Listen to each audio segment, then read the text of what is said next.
He broke her arm in the street, thinking she was just a child. But when he found out whose granddaughter she was, it was too late. Subscribe to the channel and write in the comments where you watch this video from. The late afternoon sun hung lazily over the town of Red River, Texas, casting long golden shadows across the cracked sidewalks and sun-bleached storefronts. The air shimmered above the asphalt, thick with the scent of dust, creosote, and barbecue drifting from somewhere down the block. Crickets chirped in the underbrush near the edges of old fences, and the occasional pickup truck rumbled slowly past, tires crunching gravel, its driver offering a silent nod to anyone they passed. Time here moved slower than elsewhere, and most folks preferred it that way. Macy Norris leaned her forehead against the window of her grandfather's truck, watching the landscape roll by like a painted memory. Her dark blonde curls were pinned back in a simple braid, and her green eyes scanned the scenery with a quiet alertness that far exceeded her 11 years. She wasn't like most girls her age, not because of anything she did or said, but because of how she saw the world. Where others might overlook, Macy noticed. Where others avoided, Macy asked. She had the steady patience of someone who'd been taught not to rush, and the calm resilience of someone who'd already seen more than her age should allow. It was her second week in Red River. Her parents, both international aid workers, had flown overseas for a 6-week deployment and had left Macy in what they called the safest hands imaginable, those of her grandfather, Charles Chuck Norris. To most of the world, he was a legend, movie star, martial artist, former military man, and symbol of grit. But to Macy, he was simply Grandpa Chuck. He made her scrambled eggs every morning, still called her kiddo with a grin, and treated her like she mattered, not just as a child, but as a person. His home sat just outside the town, nestled behind a thicket of oak trees and iron fencing, with a wide front porch and rocking chairs that creaked in the wind. There was no grand gate or mansion, just a modest, one-story ranch, house with a dojo behind it where he taught neighborhood kids and veterans 3 days a week. Macy loved to sit on the edge of the mat and watch him move, not fast, not flashy, but with a control and precision that made the air itself seem to bend around him. That morning had been like most others.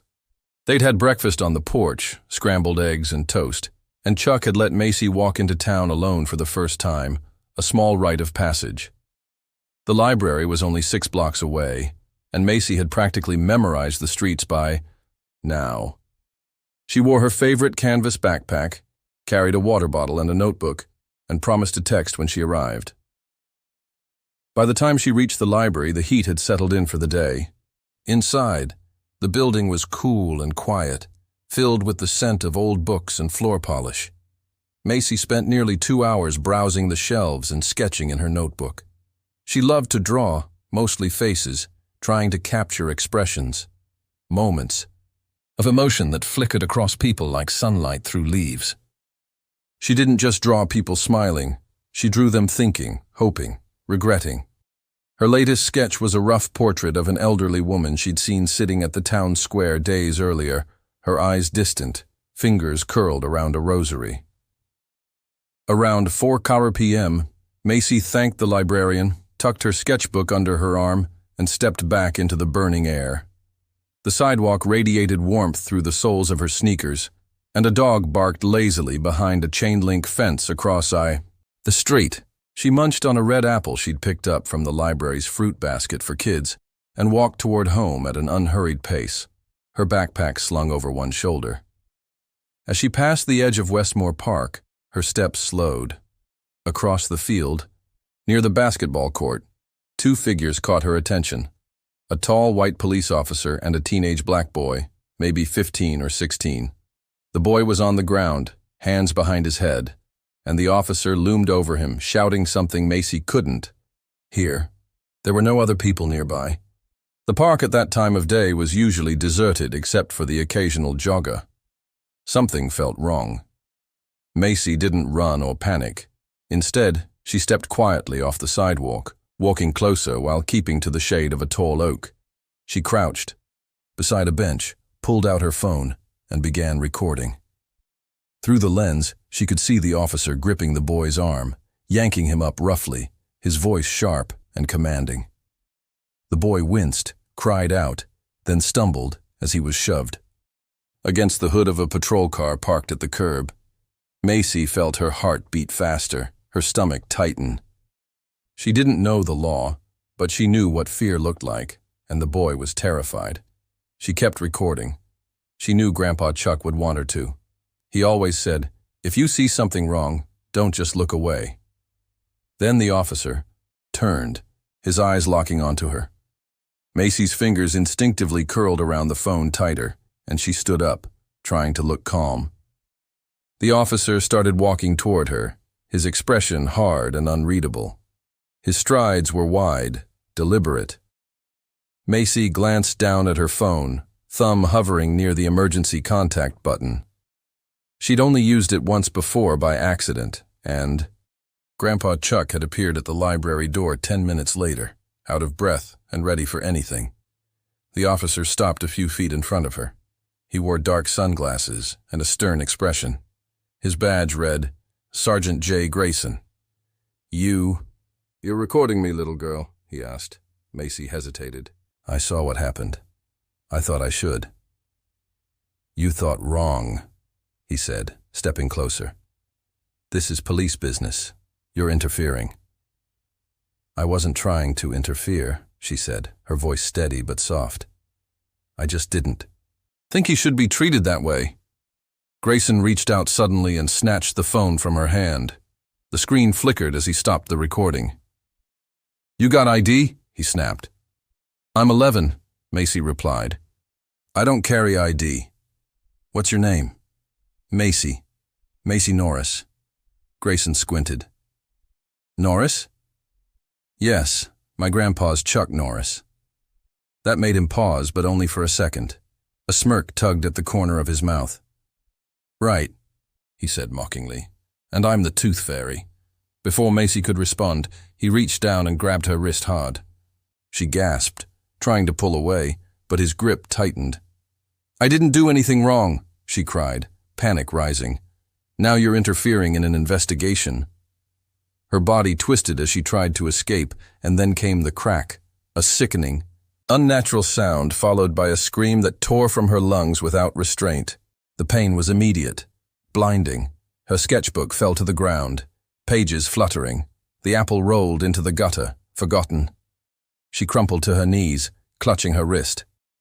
Tears blurred her vision, but even through the haze of agony, her thumb found the emergency button on her smartwatch. She pressed it. Somewhere miles away, Chuck Norris's phone buzzed. He had been sorting a stack of letters in his workshop when he saw Macy's name flash across the screen, accompanied by the word SOS. He didn't hesitate. He didn't ask questions. He didn't call anyone. He simply moved.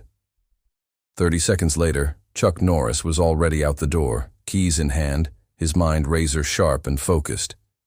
In his other hand, he gripped a small, battered first aid kit and a USB drive labeled Praetorian, a quiet nod to a network of former military contacts he hadn't called upon in years.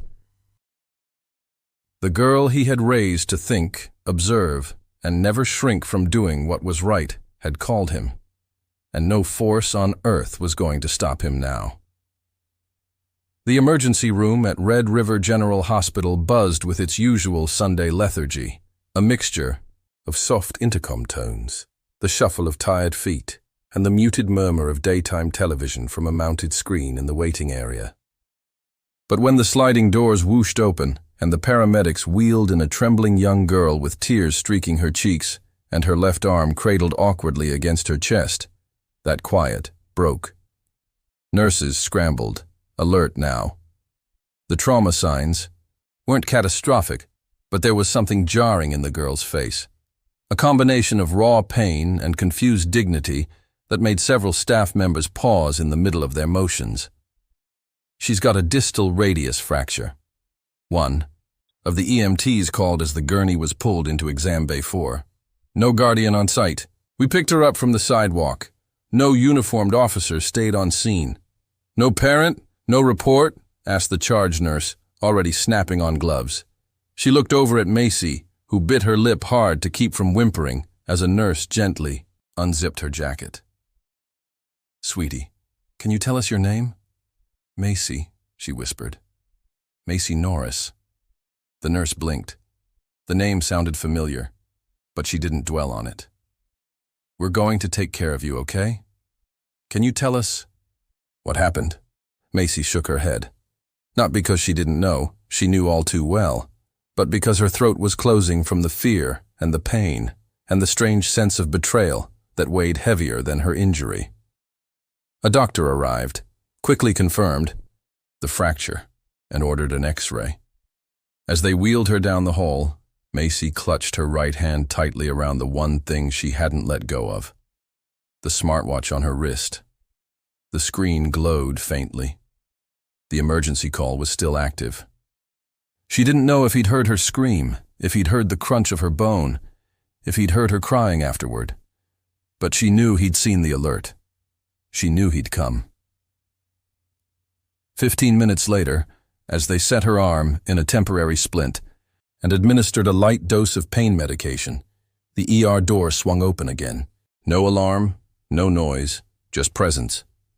Chuck Norris walked in with a step that was neither hurried nor relaxed. It was precise, measured. The security guard by the entrance straightened instinctively. He didn't ask for ID. He didn't need to.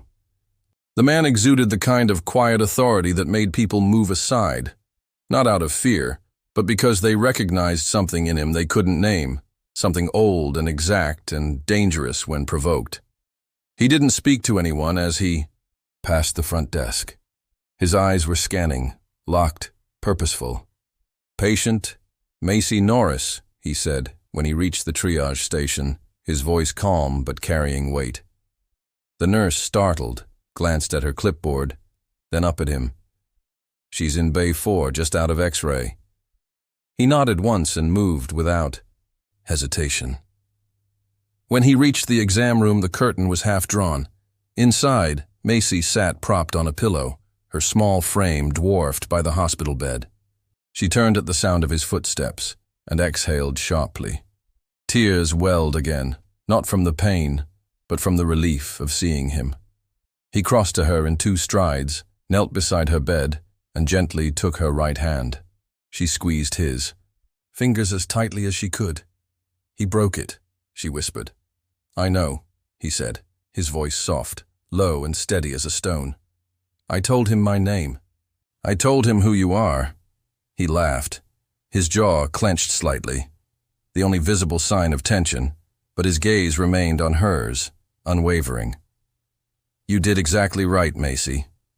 I pressed the watch, just like you said. And I got it. You're safe now." A nurse stepped in, preparing the final cast. She paused awkwardly at the sight of Chuck beside the bed. "We'll need to move her to a different bay once the cast sets," she said.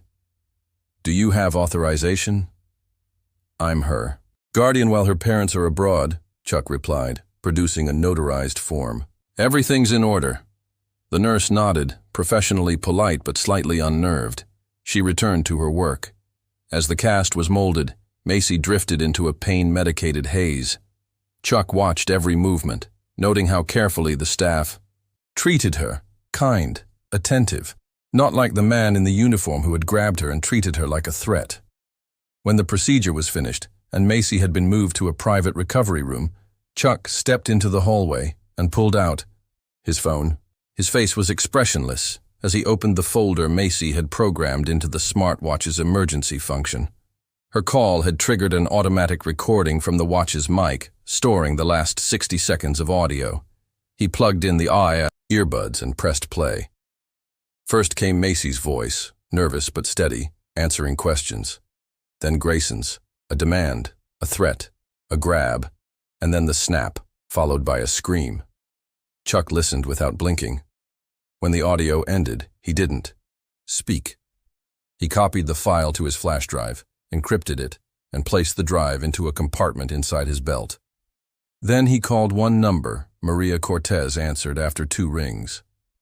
"Chuck," she said, a mixture of surprise and respect in her voice. "It's been a long time." "I need everything you have on Sergeant Jeremiah Grayson," Chuck said flatly. "Red River PD." Cortez, now working in internal affairs for the Texas State Police, didn't ask why. "That name's come up before. Use of force complaints. Minor infractions swept under the rug. I want the files, all of them. Understood. Expect an encrypted packet within the hour. Chuck, did something happen?" He looked back at the hospital room, at the child resting within it. "Yes," he said. Something happened. By the time the sun began to set over Red River, the town remained blissfully unaware of the storm that was brewing. Grayson, meanwhile, sat at a bar stool in the corner of a smoke-filled diner 2 blocks from the station, eating a cheeseburger and laughing with a pair of off-duty officers. His phone buzzed once. He glanced at it but didn't recognize the number. He declined the call. He had no idea that somewhere in a darkened room, lit only by the glow of a laptop screen, a folder marked Witnesses was being populated. Chuck's contacts, retired military investigators, cybersecurity analysts, legal experts, were already building a timeline. The video footage from the park was retrieved from a city-owned maintenance cam, obscured but enough to show Grayson's aggression. A witness, a teenage girl who had been walking her dog, came forward anonymously, saying she had heard a girl scream and seen a man in uniform leave without helping. Chuck didn't rush. He moved like water, adapting, surrounding, flowing through every crack in the wall that Grayson and others had built to protect themselves. This wasn't just about justice. It was about the principle of power and the people who abused it when they thought no one was watching. But someone had been watching. A little girl with a sketchbook and a sense of right and wrong. And now the man who taught her to never look away was watching too. By midnight, Chuck sat alone in his office at the back of the dojo. He had spread the documentation across the desk. Maria's packet, the audio file, the medical reports, the footage. A simple question burned in his mind, not whether justice would be served, but how. Because some men were too protected for courts to touch. Some departments were too invested in shielding their own. Some uniforms were too well polished to show the dirt underneath. He reached into the drawer and pulled out an old coin, a military challenge coin given to him by a former comrade long since gone. He turned it over in his fingers, stared at the engraved phrase, "Honor is not passive." He put the coin down and picked up his phone again. The time for asking was done. It was time to teach. The dojo was silent except for the low hum of an old ceiling fan spinning lazily overhead. Outside, the Texas night had settled deep and thick over Red River, the kind of silence that feels earned after a day scorched by heat and tension. But inside, Chuck Norris sat at his desk with the rigidity of a man who'd turned discipline into instinct. His back was straight, his shoulders relaxed but alert, and his eyes scanned the documents in front of him with the cool detachment of someone trained to absorb details quickly and completely. The lamplight on his desk cast sharp shadows across his face, highlighting the set of his jaw, the faint furrow between his brows, the eyes that had stared down enemies in war zones and liars in suits alike. In front of him lay a full report from Maria Cortez. Internal complaints, unfiled grievances, whispered statements from past colleagues who never spoke aloud, but wrote enough between the lines. Sergeant Jeremiah Grayson had 3 official reprimands in his personnel file, all of which had been retracted under review.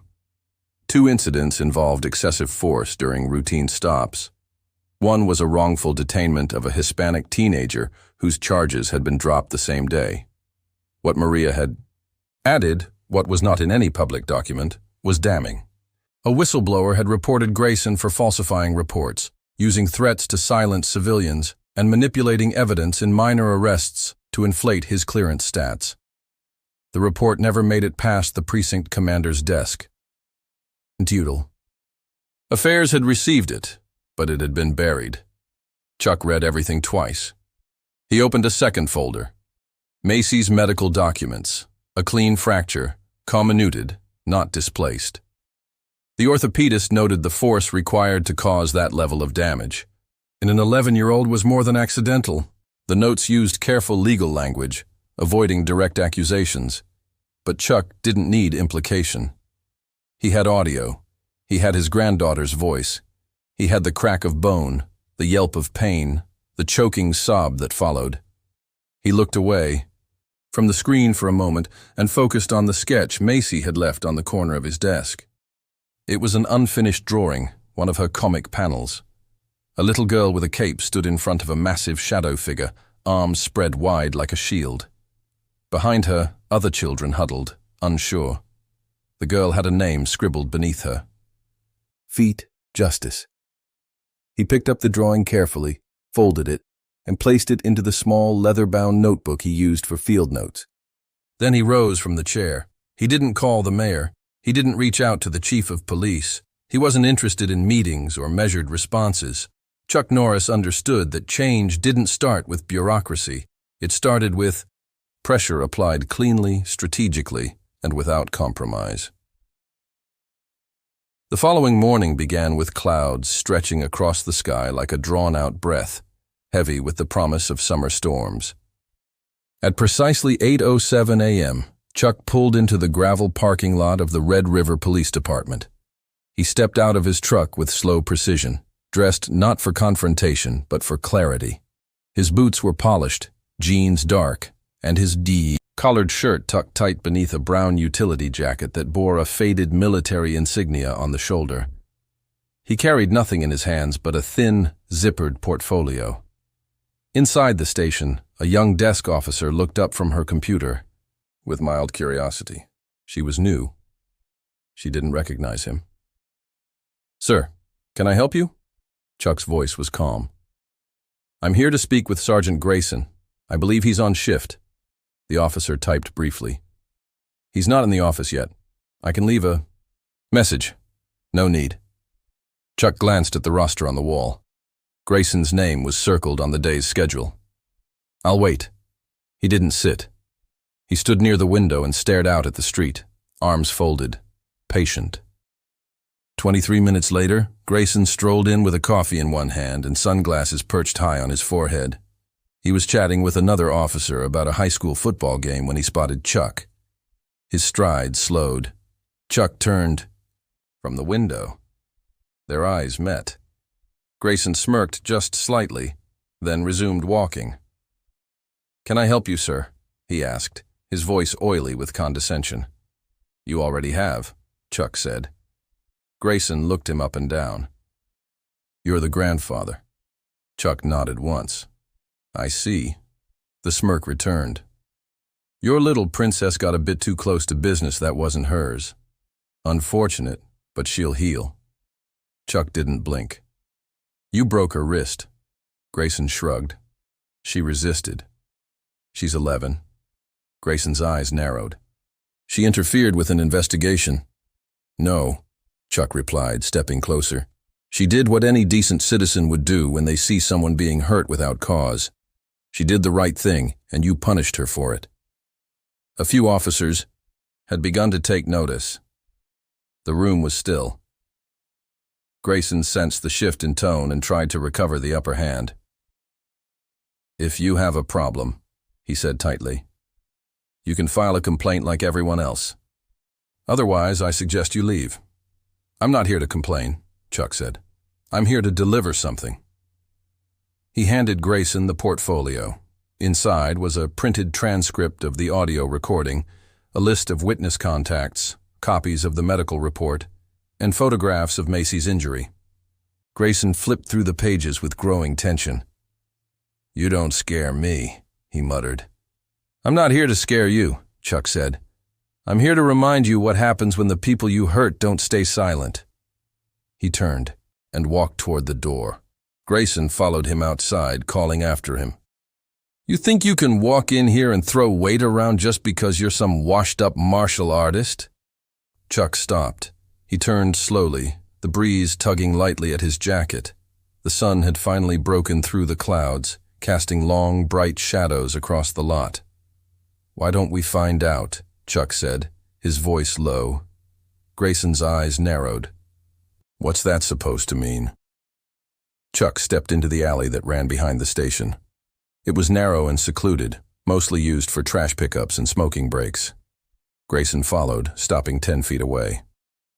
You want to do this here? Chuck said nothing. He waited. Grayson threw the first punch. It was fast, fueled by adrenaline and ego. Chuck didn't even move for the first half-second. Then he pivoted, deflecting the swing with his forearm and using Grayson's momentum to send him stumbling forward. The officer growled and turned, swinging again, more wildly.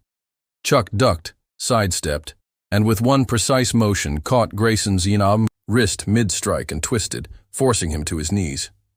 Grayson howled in pain. This is what restraint looks like, Chuck said. You break bones because you think it makes you strong. I use force to stop people like you. He released him, letting Grayson fall to the pavement. Gasping, the sergeant scrambled to his feet, his face red with fury and humiliation. Chuck stepped closer, speaking softly now. You used your badge, like a weapon, but a badge doesn't make a man worthy. A badge doesn't make you untouchable.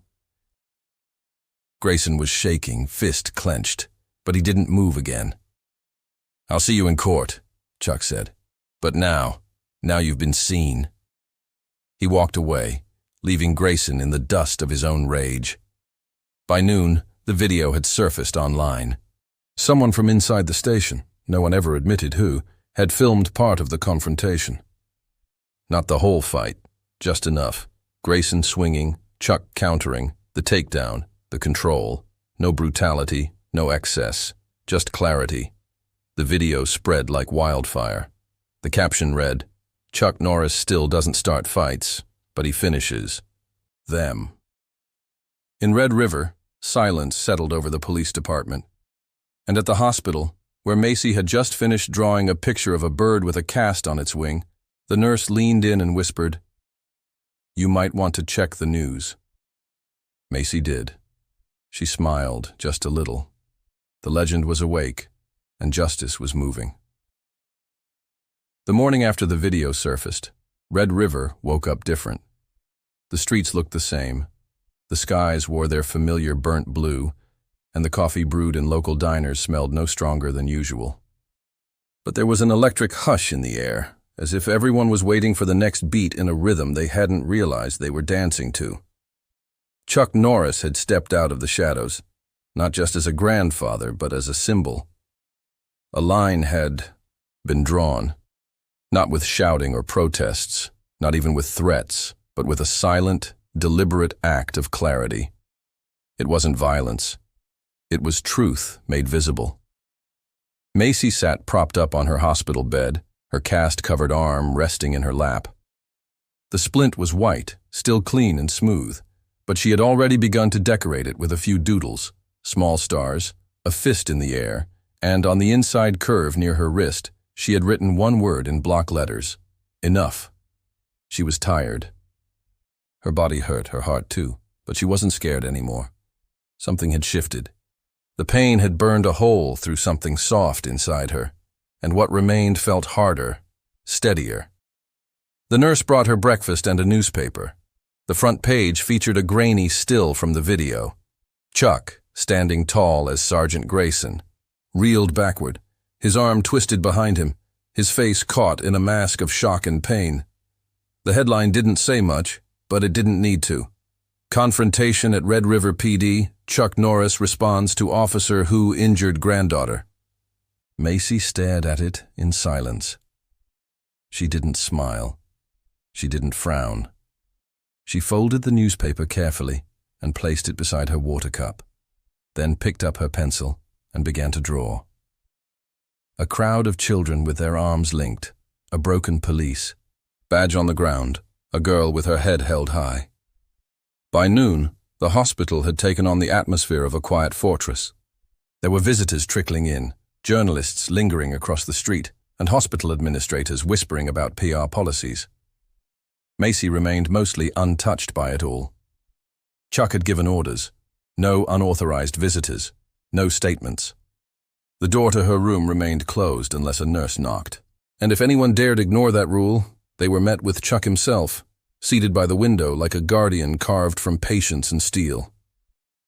He didn't say much. He let Macy rest, let her be a child where she still could, but his phone never left his hand. The calls had begun that morning. Reporters, veterans, activists, and people he hadn't heard from in decades. Some offered help. Others warned him to tread carefully, and a few, the ones he trusted most, called only to say, "Whatever you need." Maria Cortez had called twice already. The second time, she confirmed what Chuck already knew. The department had no intention of disciplining Grayson. Officially, the internal investigation had been opened, but unofficially, the walls were already closing in. The captain had gone quiet. The union was preparing a defense, and someone had started leaking stories about Chuck's aggression, framing him as unstable, threatening. "They're trying to turn this," Maria had said. "Make it about you, about your past. Make it look like your granddaughter provoked it." Chuck had nodded. "Let them." Maria paused. "What's your move?" "I'm not going to argue," he'd said. "I'm going to show them what real strength looks like." He meant every word. That evening, as the sun melted into the horizon, Chuck sat alone in his dojo behind the house. He had turned off the lights. The room was lit only by the deep golden spill of the setting sun and the shadows of the hanging punching bags. The mats were empty. The air was thick with stillness. He moved slowly through a kata, not rushing, not thinking, just letting his body move the way it had for decades.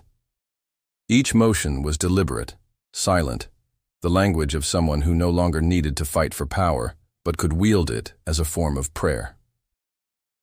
When he reached the final stance, his breath deepened and settled. He stood in the center of the mat, arms at his sides, eyes closed. Then he heard the gravel crunching outside. He walked out into the yard and found a man standing at the fence.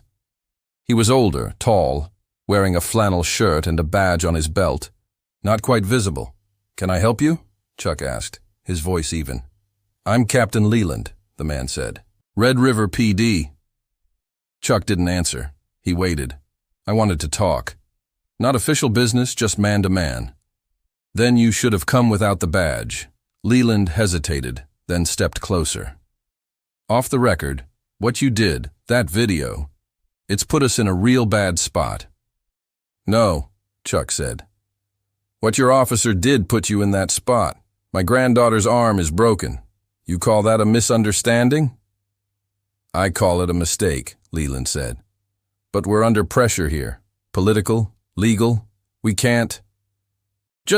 You mean you won't?" Chuck interrupted. "You won't hold your own accountable because it's easier to let it slide, like the last 3 complaints against him." "You buried them. I have the records." Leland's face tightened. "What do you want, Mr. Norris?"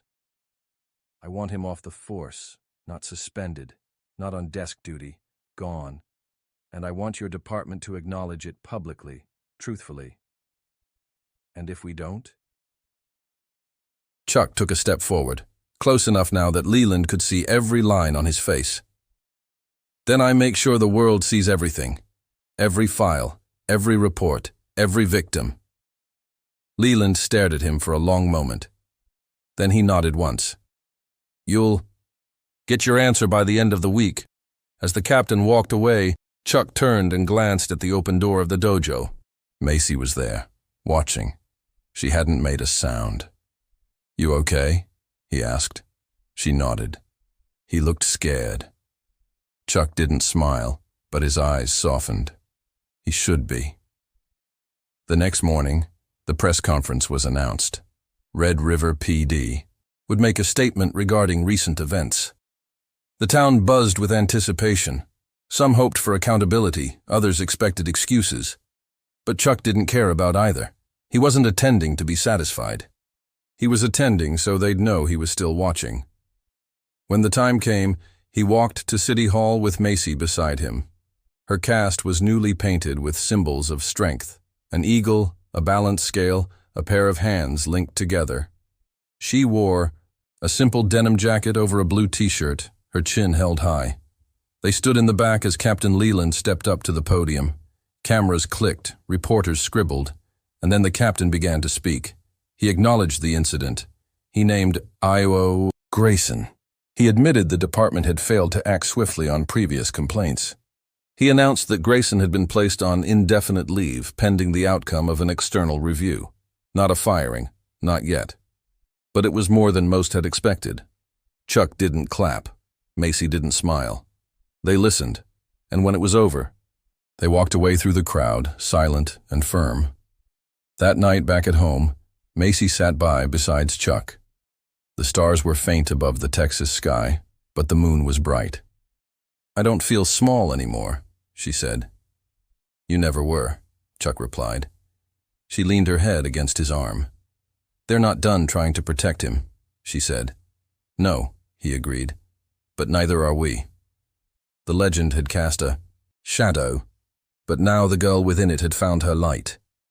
The days that followed the press conference settled over Red River with the weight of something unfinished.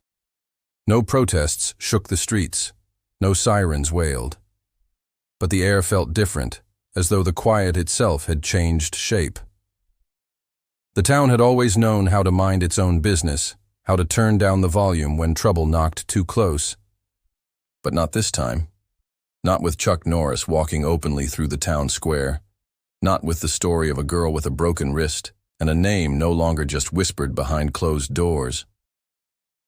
At Red River Elementary, the teachers spoke in low voices about Macy. Her classmates, wide-eyed and reverent, passed rumors like gospel that she had taken on a cop, that her grandfather had flipped the man over with one hand, that the president might call. None of it was true, and all of it was true in the way children told stories. But Macy didn't indulge them. She didn't bask in the attention. She didn't boast. Instead, she sat quietly with her sketchbook in her lap, her pencil moving across. The pages, like her thoughts, needed somewhere to live. Her cast was nearly full now. She turned it into something between a message board and a mural. There were no flowers or hearts or funny signatures. Instead, there were images of eyes, fists, open hands, and bold words like voice and truth scrolled along the edges near her elbow. She had written one phrase in cursive, and though it was small, anyone who saw it felt its weight. I saw. I spoke. I stayed. Chuck watched all of it with a calm detachment. He didn't guide her hand or ask her to speak. He simply made space. He continued to meet with Maria Cortez to exchange encrypted messages with legal allies and to forward witness reports to journalists who still cared about facts. But now he let Macy decide the rhythm of the next beat. It was Macy who asked to write a public letter. It was short, handwritten in tight lines, and scanned into an email that Chuck helped her send. She didn't name names. She didn't accuse. She simply told the story in her own words, what she saw, what she felt, what happened. She wrote not to blame, but to remind the world that children saw everything, that silence was not safety, that sometimes the smallest voices had the sharpest edges. Chuck sent the letter to one reporter, a woman he trusted, who had once written about military corruption when no one else dared. She published it in full, and within hours, the letter had gone viral. People from across the country began to share it. They wrote comments like, "This sounds like my daughter," or "My son went through the same," or "Thank you for saying what we couldn't." Activists reposted it. Teachers printed it. Parents cried over it. The media picked up the story again, but this time the tone had shifted. No longer was it just a celebrity grandfather story. Now it was about Macy, her voice, her words, her choice to speak. A week after the letter was published, Chuck received a message from a civil rights lawyer based in Dallas. He had been following the story quietly and wanted to help. He proposed forming a task force, volunteer-based, focused on documenting cases of police misconduct involving minors. Chuck agreed with one condition. Macy had to be the face of it, if she wanted to be. When he asked her, she didn't answer immediately. She stood up, walked to the window and stared out at the trees behind the house. Her casted arm hung at her side like a badge made of silence and bone. "Do you think people will listen?" she asked finally. "They're already listening," Chuck said. "Now they need something to follow." She turned to him and nodded. "Okay, let's give them something." They called it Project Lantern. The name came from a note in Macy's sketchbook, a small drawing of a child holding a lantern in the dark, lighting a path for others to follow. It wasn't political. It wasn't even confrontational. It was about exposure, about making the unseen visible, and about doing it with honesty. Project Lantern opened with an online portal and a single mission. If you're a child, or if you were hurt as a child, tell your story. You don't need to name names, just speak. The responses were overwhelming. Within 3 days, over 400 stories were submitted. Some were brief, others stretched for pages. A boy who had been handcuffed at 9 for throwing a rock. A girl who had watched her father tackled in front of her at a school pickup line. A teenager who had spent a night in holding because a neighbor didn't believe he lived in the neighborhood. Chuck read them all, every single one. Macy read as many as she could, and then she asked to speak again, this time not just in writing. It was a school principal who offered the stage, a small auditorium, no media, just the student body and teachers, a chance for Macy to speak to the kids who had been watching her from the edges since her return. Chuck sat in the back row as she stepped onto the stage. She wore a simple black shirt and jeans, no special outfit, no makeup. Her cast was the only thing that stood out, white and loud and decorated with 1,000 silent statements. She didn't use a microphone. She didn't need to. She spoke slowly, clearly, about what happened, about how it felt, about what it meant to see something wrong and do something anyway. She didn't cry, but some of the teachers did. She finished by reading the final line of her letter. "I was scared, but I didn't lie. I was hurt, but I didn't hide. I'm little, but I'm not invisible." The room stood, not clapped, just stood. Later that night, Chuck and Macy returned home. They didn't talk much during dinner. The silence between them was comfortable, trusting. Afterward, Macy curled up on the couch and asked Chuck a question she'd been holding for days. "Do you think Grayson's sorry?" Chuck didn't answer right away. He leaned back in his chair, his face unreadable in the firelight. "I don't know," he said finally. "Some people say sorry because they mean it. Others say it because they're caught, and some never say it at all." Macy nodded. "I don't need it," she said after a moment. Chuck looked at her. "No, you don't." She returned to her sketchbook and began to draw again. This time it was a scale, on one side a badge, on the other a voice, and beneath it, one line in thick dark ink. "When silence breaks, truth echoes." The courthouse in Red River didn't look like much from the outside.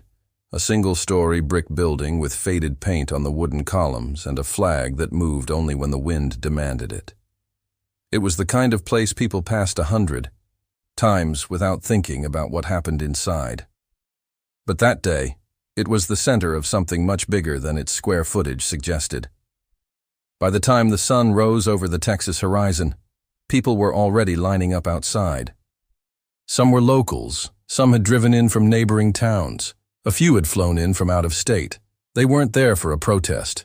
There were no bullhorns or chants. They came with notebooks, with hope, with quiet determination. They came to witness.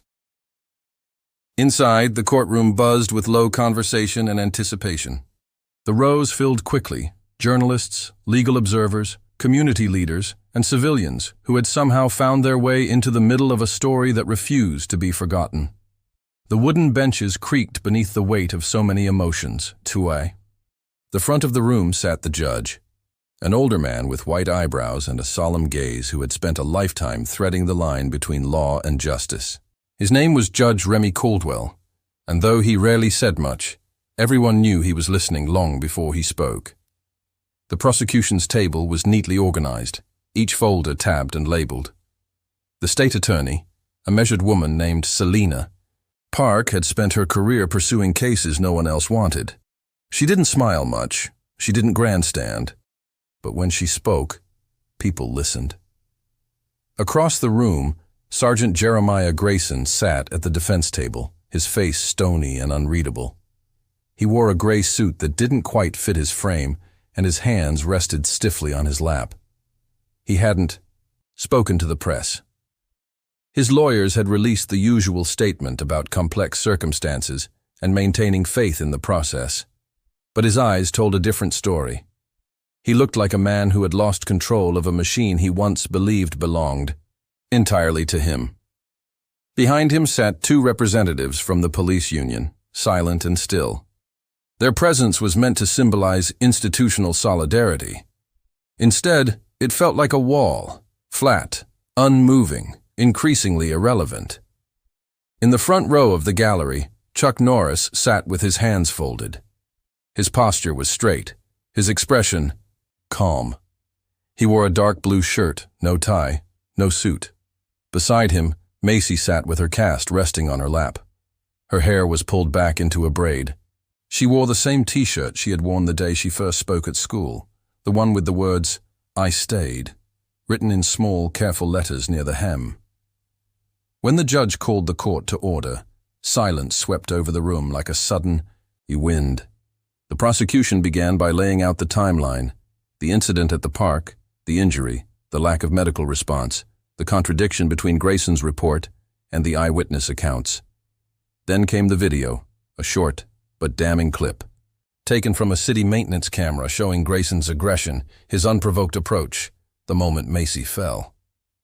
The defense objected, claimed the footage was incomplete, that context was missing, but the judge allowed it. Then came the audio. Selena Park played the recording from Macy's smartwatch. The room didn't move, didn't breathe. Macy's voice, small but clear. Grayson's words, sharp and commanding. The crack of the wrist, the scream, the silence that followed. A woman in the third row quietly began to cry. A man near the back clenched his jaw. Grayson stared at the table in front of him, his fingers tightening until the knuckles turned white. When the audio ended, the judge remained still for a long time. Then he nodded for the prosecution to continue. One by one, witnesses were called. The EMT who had responded, the nurse who had treated Macy, a forensic specialist who confirmed the force used was consistent with direct physical assault. Then came Chuck. He stood without flourish, took the oath, and walked to the witness stand. He didn't raise his voice. He didn't dramatize. He simply spoke about what Macy told him, about the condition she was found in, about the steps he took afterward. He referenced his military experience only once, to explain how he recognized trauma when he saw it, even in a child's silence. The defense tried to rattle him, asked if he was prone to exaggeration, if he was using his fame to influence public opinion. Chuck stared at the lawyer and said only, "Fame didn't break her arm. Your client did." The courtroom remained quiet. The lawyer sat down. Then the prosecution called their final witness, Macy Norris. There was a long pause before she stood. The entire room turned toward her. She walked with measured steps to the stand, climbed onto the seat, and looked directly at the judge. She was sworn in. Selena Park approached slowly. "Macy," she said gently, "do you feel ready to speak?" Macy nodded. "Please tell us what happened that day." Macy looked down at her lap, took a breath, then looked up again. "I was walking home from the library. I saw a police officer hurting a boy. He looked scared. I didn't know what to do, but I thought if I recorded it, someone could help later." Her voice was steady, clear. "I didn't get close. I didn't say anything mean. I just watched. Then he came over and asked for my ID. I told him I was 11. He took my phone. He grabbed my arm. I told him my name. I told him my grandfather's name. He laughed. And then he broke it. She paused. I screamed. He left. A lady helped me. That's all. The silence after her testimony was absolute. The defense declined to cross-examine. When Macy stepped down, she walked back to her seat beside Chuck. He reached out, and she took his hand. Closing arguments came quickly. The prosecution summarized the facts: the injury, the abuse of power, the silence that followed. They asked the court not just for a verdict, but for an acknowledgement that what happened mattered. The defense focused on doubt, claimed the situation escalated unexpectedly, that the officer felt threatened, that he reacted in fear. It was the same refrain that had been used in courtrooms for decades. But this time, the courtroom didn't flinch. When the jury was dismissed to deliberate, no one moved. People sat where they were, quiet, heavy with the moment. It took 4 hours. When the jury returned, the air thickened. The foreman stood. For the charge of assault on a minor, we find the defendant guilty. For the charge of abuse of authority, we find the defendant guilty. For the charge of failure to render aid, we find the defendant guilty. Grayson closed his eyes. He didn't speak. He didn't react. But he didn't look at anyone, not even his own lawyers. Judge Caldwell thanked the jury. Then he addressed the room. This case is about one moment, but it reflects something much larger. Justice is not measured by how we treat the powerful, but by how we protect the powerless. Today, a child told the truth, and the court listened. He ordered sentencing to be scheduled within 30 days. When the gavel fell, the silence broke, not with cheers, but with the sound of chairs scraping against the floor, of people rising as one. Outside, the crowd had grown. Hundreds stood along the courthouse steps. As Chuck and Macy exited, the people moved aside, not with applause, but with nods, quiet murmurs, respectful distance. A reporter stepped forward. "Mr. Norris," she asked, "how does it feel to win?" Chuck looked down at Macy, then back at the reporter. "This isn't a win," he said. "This is a beginning." They walked down the steps together, side by side, unafraid. And somewhere, beyond the cameras and the questions, justice took its first breath. The days after the verdict were unlike anything Red River had ever known. For a town that once measured change by the seasons and never by headlines, it now found itself spoken of in newspaper columns, on television panels, and across screens in cities whose names no one there had ever visited. People didn't just talk about the verdict. They talked about the girl who testified, the grandfather who stood behind her, and the message that outlasted the noise. But for Macy Norris, life didn't change in the way most expected. She still woke up early, still tied her shoes with one hand, still sat by the same window in her grandfather's home, and drew in her sketchbook as the sun stretched across the Texas horizon. The courthouse steps no longer buzzed with news vans.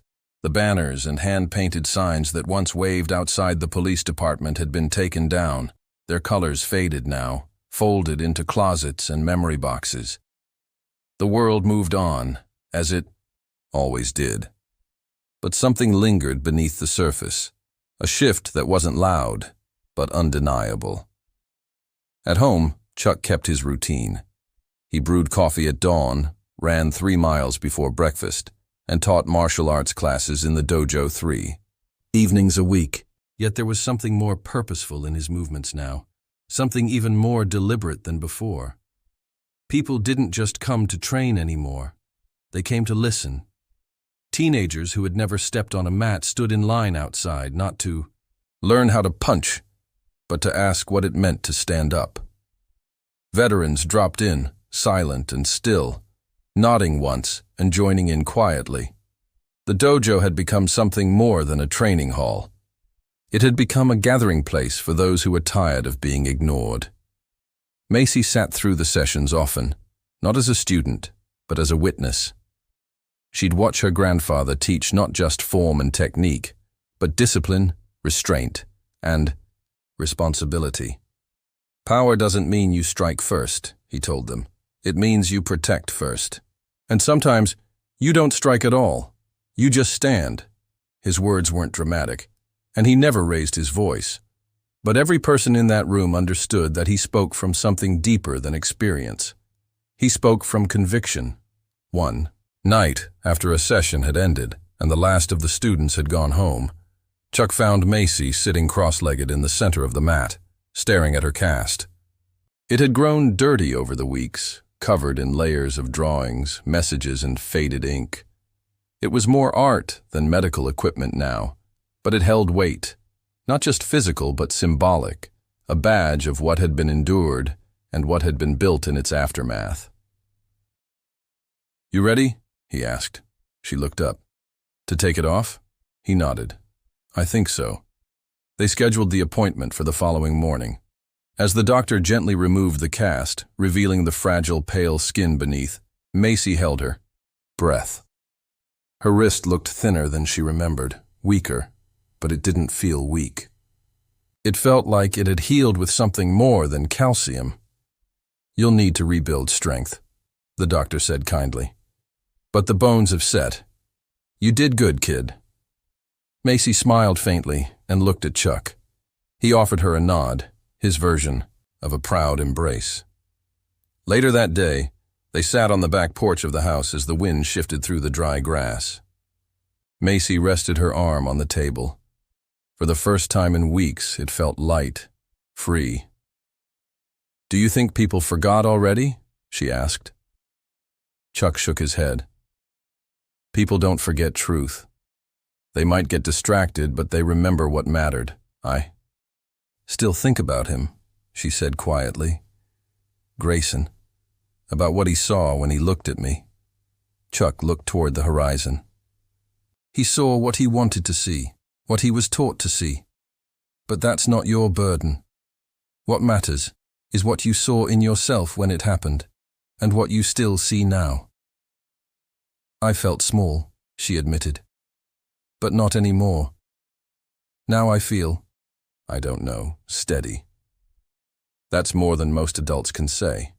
She smiled at that. The days passed, and Project Lantern continued to grow. Thousands of new testimonies poured in, some from children, some from adults revisiting the pain they carried since they were children. The stories varied in place and detail, but all carried the same rhythm, a voice long silenced finally speaking. Chuck and Macy worked together to catalog them, to preserve them, to keep them from being swallowed by algorithms or spin. They built a network: lawyers, journalists, data scientists, artists, educators, not an organization with suits and slogans, but a movement made of people who had simply had enough. The power wasn't in their numbers. It was in their willingness to show up. The state legislature took notice. Hearings were scheduled, oversight measures discussed. The union bristled. There were counter-narratives, attacks, edited videos aimed at discrediting the movement. But every time they tried to twist the story, all it took was Macy's voice, clear, unpolished, and honest, to center the truth again. At one town hall event, an older man stood up and asked her, "Aren't you tired? You're just a kid." She didn't flinch. "I was tired of being quiet. Speaking isn't harder than silence. It just feels heavier at first." Chuck watched from the side of the room, arms crossed. He didn't need to say anything. She had already become the kind of fighter he never had to train. 3 months after the trial, a mural appeared on the side of an old building in Red River. Painted by local artists, it showed Macy's cast, fractured and blooming with light. Above it, a quote from her letter. "I was scared, but I didn't lie." Below, in bold, "Red River remembers." She and Chuck stood before it one evening at sunset, the orange light curling along the edges of the brick. "It's not really about me," she said. "I know," Chuck replied. "It's about everyone who finally spoke because you did. Dow, you think it'll last?" "No," he said, "not by itself. Things never last unless we keep choosing them. But this gave people a reason to choose." She nodded. Then, without a word, She reached into her pocket and pulled out her old cast, now sawed in half and cleaned. She'd kept it like a relic, not out of pain, but out of purpose. They walked into the dojo together and placed it on a shelf near the entrance. Not as a trophy, but as a reminder. By winter, the world had shifted again. The headlines moved. New stories demanded attention, but Red River remained steady, no longer silent. Children were taught different lessons in school now, about courage, about ethics, about empathy. And in the quiet moments on porches and at playgrounds, people still said her name, not as gossip, not as legend, but as memory. One night, as snow threatened to fall for the first time that season, Macy stood outside looking at the stars. Chuck joined her, pulling a blanket over her shoulders. "I was thinking," she said, "when I grow up, I want to do more than just talk. I want to build things, real things that protect people." "You already are," he said. She turned to him. "How do you know when something is really over?" Chuck didn't answer at once. He looked at the sky, then back at her. "When you stop needing it to be." She looked down at her wrist, flexed it gently. No pain, no weakness, just the echo of what had once broken, now reformed. Then she smiled. "I think I'm ready," she said. "For what?" "For whatever comes next." Chuck nodded. "Then let's get to work." And as they walked back inside, the wind picked up, carrying with it not the sound of applause or headlines or praise, but something steadier, the sound of change rooted in a child's voice, shaped by a cast, carried forward by steel. If this story moved you, make sure to subscribe for more. Watch our other videos to discover powerful stories like this one.